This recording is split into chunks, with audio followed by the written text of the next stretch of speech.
One law for the rich and another for the poor. Isn't that always the way?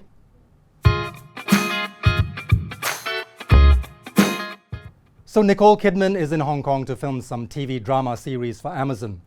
The Hollywood star apparently flew in on her private jet from Sydney last Thursday and 2 days later was seen leaving some posh residence on the Peak and being chauffeured to a boutique in the central business district for a bit of shopping.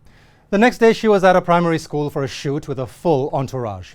I won't bore you with details of where else she's been spotted flitting about town, but you get the picture.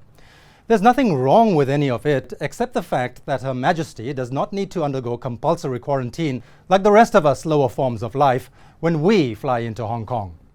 Public outrage has forced the government to admit that Nicole Kidman was exempted from quarantine because, according to the government, she is conducting designated professional work conducive to maintaining the necessary operation and development of Hong Kong's economy. Really? What part of designated work involves prancing in and out of boutiques? Or is that kind of shopping conducive enough to maintaining the necessary operation and development of Hong Kong's economy? That kind of justification, if you're going to use Nicole Kidman as a base for calculation, can proportionately be applied to just about anyone else. Ask anyone serving their full quarantine sentence in a hotel room what their contribution is to Hong Kong. They'll say just as much, if not more. The thing is, Hong Kong allows a whole demographic of VIPs to skip quarantine, ranging from top business executives to diplomats, because they're more responsible than the rest of us. In July, the government had to revoke quarantine exemptions for a Saudi Arabian consulate worker and his family after they broke self-isolating rules. 2 of the children who were gallivanting around the city instead of being confined at home became infected. The official assurance is that Nicole Kidman and her entourage are fully vaccinated, rigorously tested for COVID-19, and monitored enough to ensure they don't infect anyone. Sounds cool. So why not extend the same exemption with the same conditions to everyone else, based on the same logic? Or does COVID-19 go around discriminating between rich and poor, famous and unknown, powerful and helpless? Does blue blood automatically make people more immune to the coronavirus? I know inequality is the name of the game in this city, with no chance of ever narrowing its yawning chasm between the haves and have-nots.